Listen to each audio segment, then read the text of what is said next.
Assalomu alaykum. Generativ sun'iy intellektga kirish mavzusidagi mashg'ulotimizga xush kelibsiz. Mening ismim Baxtiyor To'rayev. O'zbekiston Respublikasi Harbiy xavfsizlik va mudofaa universitetining istiqbolli harbiy texnologiyalar kafedrasi sun'iy intellekt va kiberxavfsizlik siklining AI Shield jamoasi a'zosiman. Jamoamizning asosiy maqsadi tinglovchilarga sun'iy intellekt va kiberxavfsizlik sohalaridagi kerakli bilimlarni berish va ularni amaliy ko'nikmalar bilan qurollantirishdan iboratdir. Bugungi mashg'ulotimiz davomida quyidagi tushunchalarni birgalikda o'rganamiz. Sun'iy intellekt asoslarini, machine learning va uning turlarini, deep learning, ya'ni chuqur o'rganishni, generativ sun'iy intellekt nima ekanligini, sun'iy intellekt modellari hamda sun'iy intellekt agentlarini, shuningdek model aniqligini oshirish usullarini birgalikda o'rganamiz. Mashg'ulotimiz yakunida sizlar quyidagi bilimlarga ega bo'lishingiz mumkin. Sun'iy intellekt va uning turlari haqida aniq tasavvurga ega bo'lasiz. Machine learning va deep learning o'rtasidagi asosiy farqni tushunasiz. Generativ sun'iy intellekt qanday ishlashini va uni qayerda qo'llash mumkinligini bilasiz. Sun'iy intellekt agentlari va ularning imkoniyatlaridan xabardor bo'lasiz. Shuningdek, modellarni aniqligini oshirish usullari bilan yaqindan tanishasiz. Bugun biz sizlar bilan sayohatga chiqamiz. Maqsadimiz generativ sun'iy intellekt deb ataladigan yangi qit'ani kashf qilishdir. Bu sayohatimizda biz avval AI, ML, DL, ya'ni Artificial Intelligence, Deep Learning, Machine Learning kabi atamalarni o'rganamiz.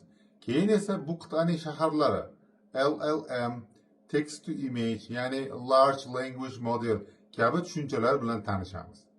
Keling, hozircha tafsilotlarga chuqur kirishmaymiz.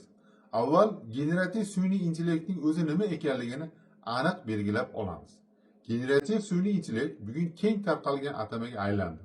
Ammo u aslida nima? Generativ sun'iy intellekt bu matn, tasvir, audio, video hamda sintetik ma'lumotlar kabi turli turdagi kontentni yaratishga qodir bo'lgan sun'iy intellekt texnologiyalarining bir turidir. Ya'ni uning asosiy vazifasi yangi kontentni generatsiya qilishdan iboratdir.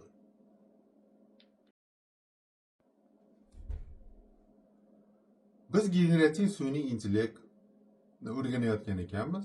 Avvalo qisqacha kontekstni belgilab olamiz. Odatda ikki savol juda ko'p uchraydi. Ya'ni birinchisi sun'iy intellekt, ya'ni AI o'zi nima? Ikkinchisi sun'iy intellekt va machine learning o'rtasida asosiy farq nimada? Shu o'rinda termin masalasida qisqacha to'xtalib o'taman. Machine learning atamasi turli manbalarda turlicha tarjima qilingan. Masalan, mashinali o'qitish, mashinali o'rganish kabi shaklda tarjima qilingan. Biroq o'quv jarayonida terminlarning bir xil qo'llanishini ta'minlash maqsadida men ushbu mashg'ulot davomida machine learningni tarjima qilmasdan shunchaki machine learning shaklida ishlatishni tavsiya etaman. Endi keling avvalo sun'iy intellekt, ya'ni AI ta'rifini ko'rib chiqamiz va undan so'ng sun'iy intellekt va machine learning o'rtasidagi asosiy farqlarni o'rganishga o'tamiz. Buni tushunish juda ham oson. Sun'iy intellekt ham fizika kabi alohida fan tarmog'idir. Sun'iy intellekt inglizchasiga Artificial Intelligence kompyuter fanining bir tarmog'i bo'lib, u aqlli agentlarni yaratish bilan shug'ullanadi. Ya'ni fikrlay oladigan, o'rgana oladigan va mustaqil harakat qila oladigan tizimlarni yaratadi.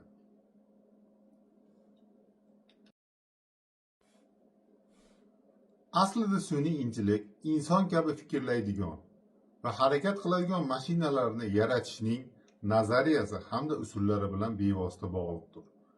Ya'ni fikrlash, o'rganish va harakat qilish qobiliyatini modellashtirishga intiladi.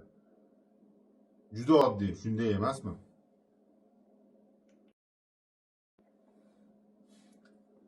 Machine learning tushunchasini ko'rib chiqamiz. Machine learning sun'iy intellektning quyuq yo'nalishi bo'lib, u kompyuter tizimlariga ma'lumotlar asosida o'rganish va tajriba orqali natija chiqarish imkonini beradi. Mazkur yondashuvda algoritmlar kiruvchi ma'lumotlar yordamida modelni o'qitadi, ya'ni ma'lumotlardagi qonuniyat va bog'lanishlarni aniqlaydi. O'qitilgan model esa avval uchramagan, ya'ni yangi ma'lumotlar bo'yicha bashorat qilish, tasniflash yoki boshqa analitik vazifalarni bajarishga qodir bo'ladi. Demak, machine learningning asosiy mohiyati shundan iboratki, u kompyuterga barcha qoidalarni oldindan qat'iy tarzda kodlab berishni talab qilmasdan, ma'lumotlardan mustaqil ravishda o'rganish va shunga tayangan holda qarorlar yoki xulosalar chiqarish imkonini yaratadi.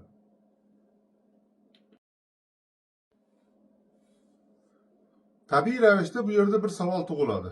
Model deganda o'zi nimani tushunamiz? Model deganda hayolimizga nima keladi?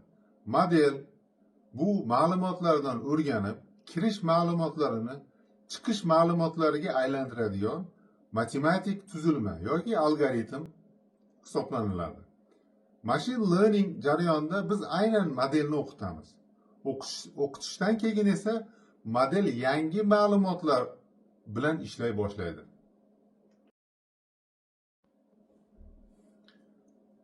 Xo'sh, machine learning modellari qanday ko'rinishga ega? Eng keng tarqalgan ikki sinf mavjud, ya'ni nazoratli va nazoratsiz machine learning modellaridir. Ular o'rtasidagi asosiy farq shundan iboratki, nazoratli modellarda yorliqlar, ya'ni labels mavjud bo'ladi. Yorliq bu modelga to'g'ri javob sifatida beriladigan natijadir. Model kiruvchi ma'lumotlarni ko'radi, ya'ni uni yorliq bilan solishtirish orqali o'rganadi.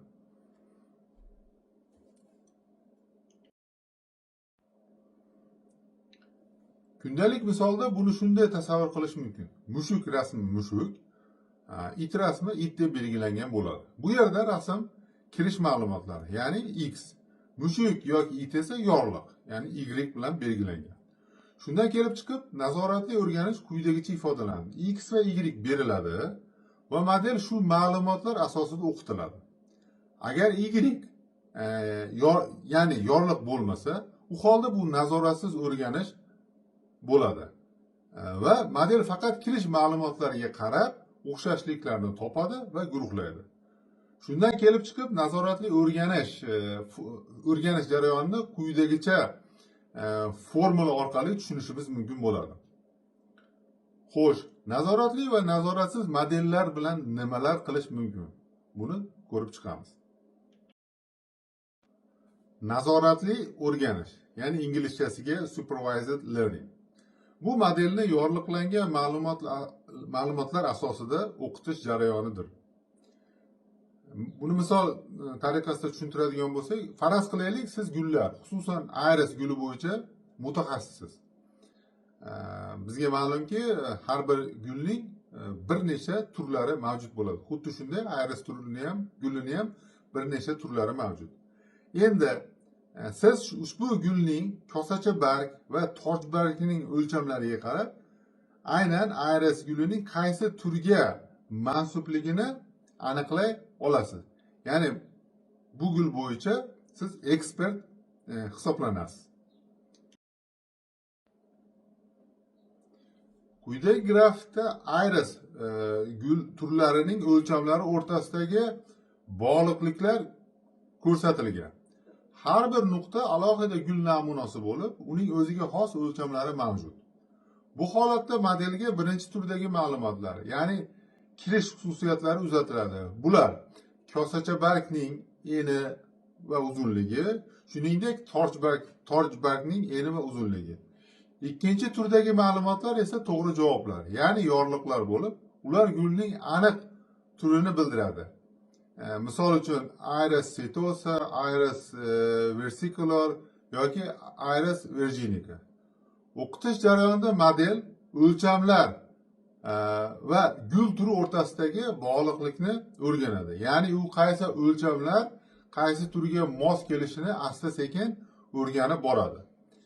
Model ekspert tomonidan tayyorlangan misollarga tayangan holda, masalan, ma'lum tojbarg uzunligi va eniga ega gul ko'proq setosa bo'lishini Boshqa kombinatsiyalar esa masalan versikular yoki virginika bo'lish ehtimoli yuqori ekanligini o'zlashtiradi.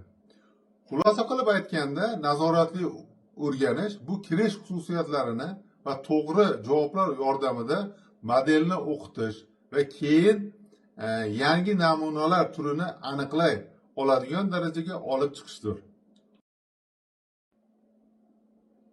O'qitish jarayonida model o'z bashoratlarini haqiqiy javoblar bilan solishtiradi. So'ng yo'l qo'yilgan xatolarni tahlil qiladi va shu asosda o'z ichki parametrlarini bosqichma-bosqich moslashtirib boradi. Natijada model ilgari uchramagan yangi gul namunalarini ham o'lchamlariga qarab to'g'ri tasniflay olish qobiliyatiga ega bo'ladi. Mazkur yondashuv nazoratli o'rganish, ya'ni supervised learning deb ataladi. Chunki bunda model oldindan belgilangan to'g'ri javoblar asosida o'qiydi. Har bir namuna aniq yorliq bilan beriladi va o'rganish jarayoni xatolarni minimallashtirishga yo'naltiriladi. Demak, nazoratli o'rganishda model tarixiy ma'lumotlardan bilim hosil qiladi va shu bilimlar yordamida kelajakdagi noma'lum obyektlarni tasniflash yoki bashorat qilish imkoniyatiga ega bo'ladi. Xo'sh, nega aynan bu usul nazoratli o'rganish, ya'ni supervised learning deb ataladi? Birinchidan, aniq nishon, ya'ni target ma'lum. Model o'qitish jarayonida to'g'ri javobni oldindan bilgan holda o'rganadi. Ikkinchidan, ma'lumotlar belgilangan bo'ladi. Ya'ni har bir namuna o'z yorlig'i bilan birga keladi. Uchinchidan, model o'z bashoratini haqiqiy javob bilan solishtiradi. Solishtirish jarayonida xato bo'lsa, parametrlarni o'zgartirish orqali uni bosqichma-bosqich tuzatib boradi. Bundan shuni xulosa qilish mumkinki, ekspert bilimiga va tayyor javoblarga tayangan holda bilim olish nazoratli o'rganish deyiladi.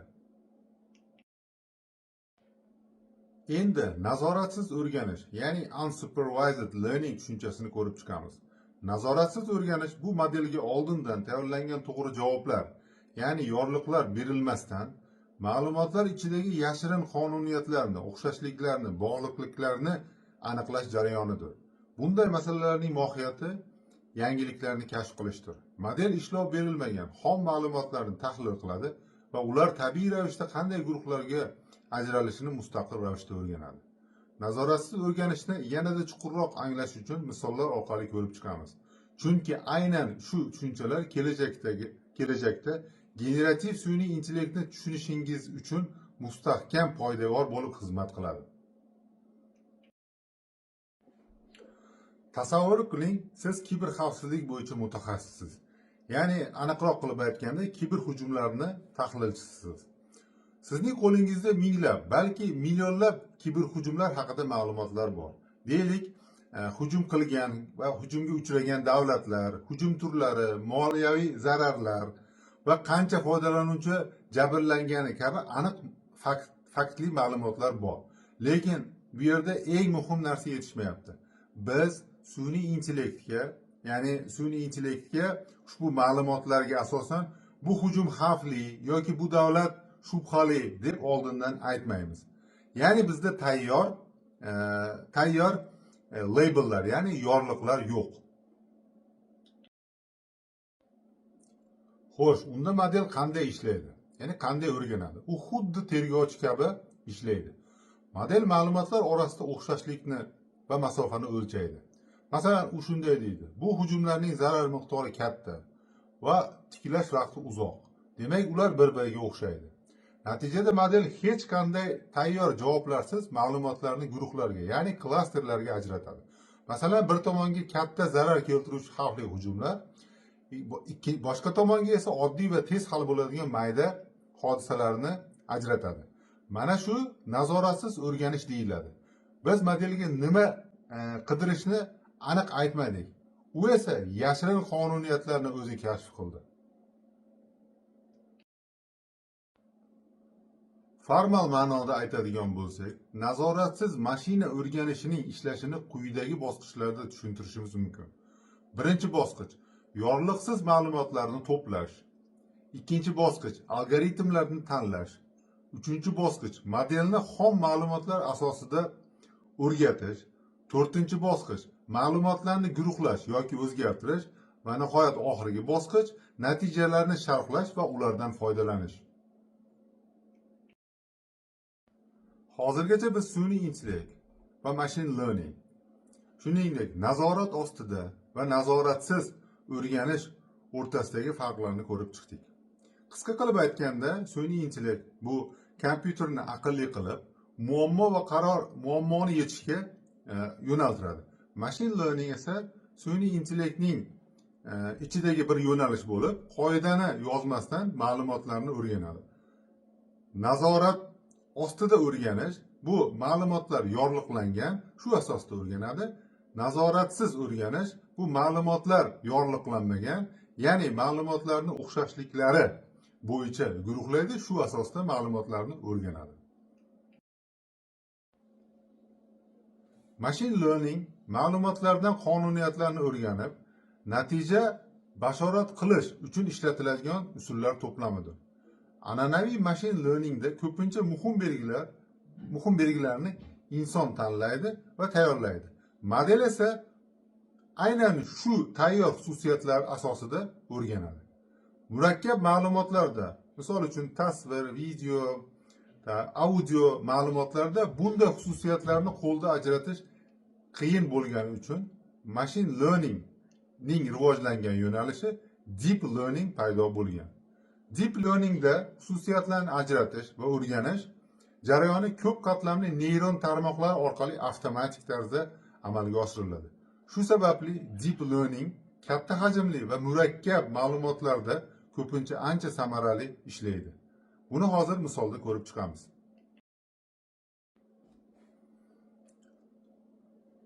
Deep learning o'zbek tiliga tarjima qilinganda chuqur o'rganish, o'qitish deb tarjima qilinadi. Endi misolga keladigan bo'lsak, ushbu rasmda neyron tarmoq orqali tasvirni aniqlash jarayoni ko'rsatilgan. Chap tomonda qush rasmi bor. Bu modelga berilayotgan xom tasvir hisoblanadi. O'rtada bir nechta doiralar va ularni bog'lovchi chiziqlar tasvirlangan. Bu sun'iy neyron tarmoqdir. Har bir doira neyron hisoblanadi. Chiziqlar ular o'rtasidagi bog'lanishlardir. Tarmoq tasvirdagi belgilarni, ya'ni shakl, qanot, tumshuq va hokazo belgilarni bosqichma-bosqich o'rganadi. O'ng tomonda e'tibor bersangiz qush deb yozilgan. Bu modelning bashorati. Ya'ni model rasmni tahlil qilib, undagi obyektni qush deb aniqladi.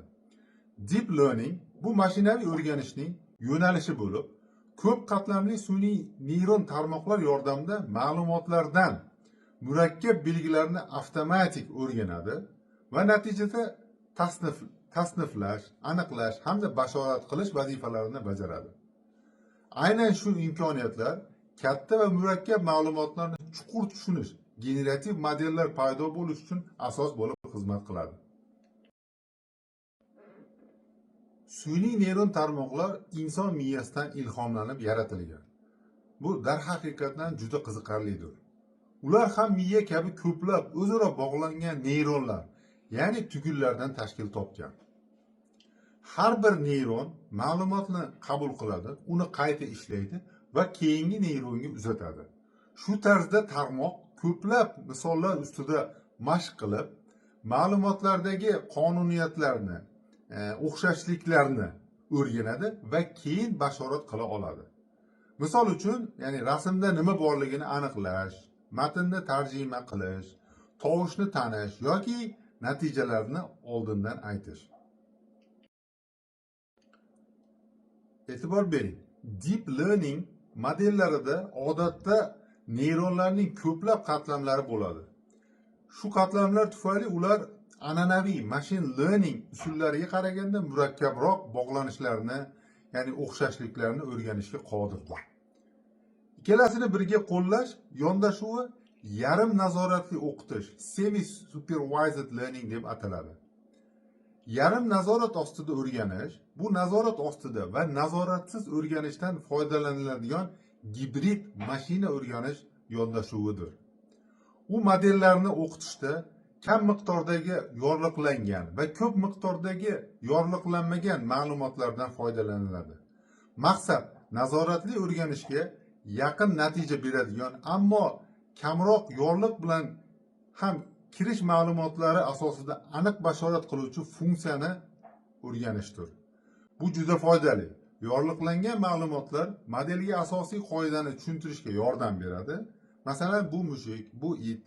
Yorliqlanmagan ma'lumotlar esa modelga ko'proq misollarni ko'rish, ya'ni holatlarga moslashish va umumlashtirishga o'rgatadi.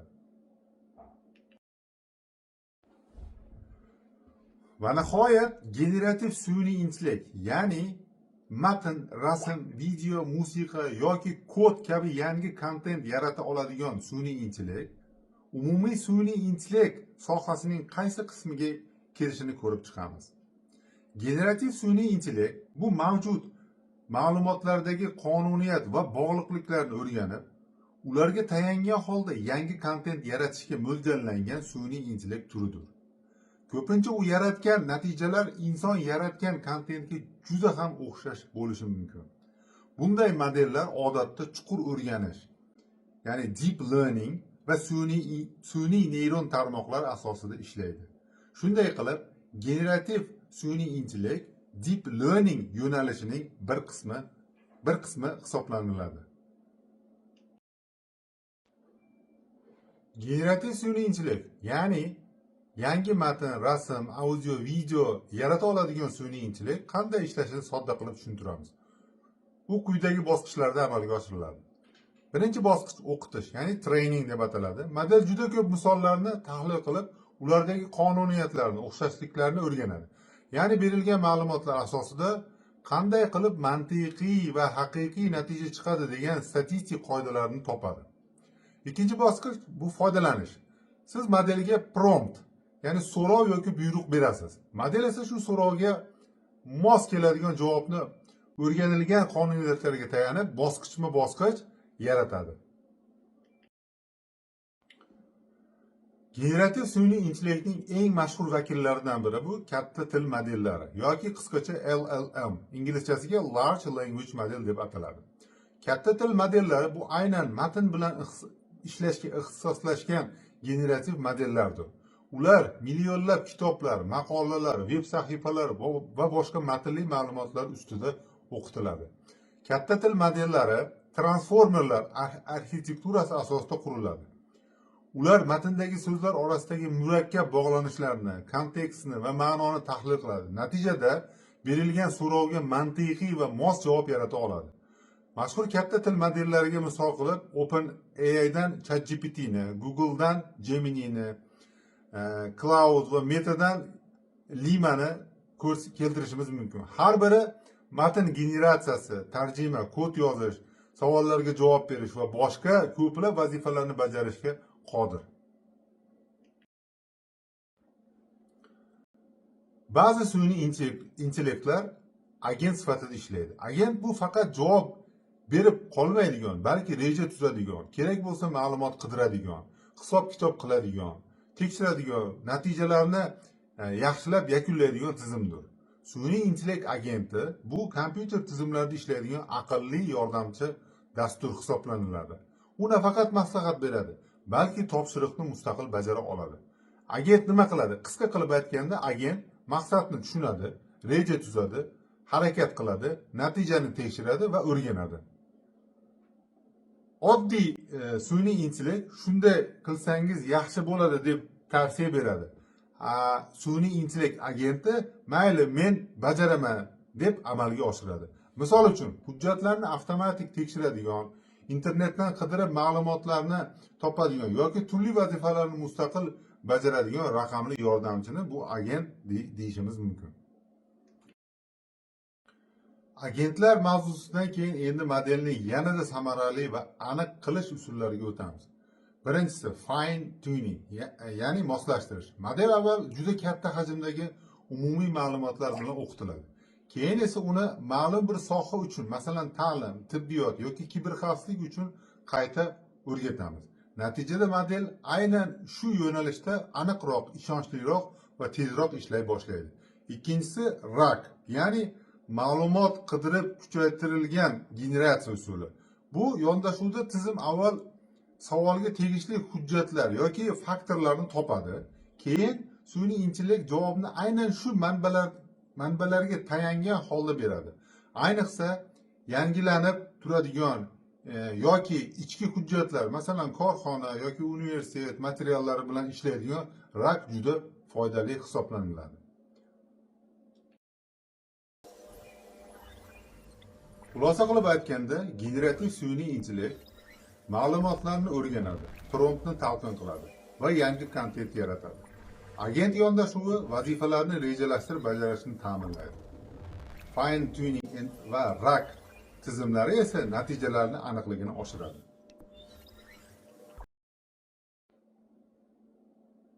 Bugun yaqin 20 daqiqa davomida sizlar bilan generativ sun'iy intellekt haqida gaplashdik. O'ylaymanki, boshlang'ich ma'lumotlarni oldingiz, biz oldimizga qo'ygan maqsadga erisha oldik deb o'ylaymiz. Ya'ni generativ sun'iy intellekt to'g'risida boshlang'ich ma'lumotlarga ega bo'ldingiz. Kelgusi mashg'ulotlarimizda yanada chuqurroq kirib borishga harakat qilamiz. Kelgusi darslarimizda sun'iy intellektning har bir yo'nalishi bo'yicha gaplashamiz. O'ylaymanki, oldimizda hali qiladigan ishlarimiz ko'p.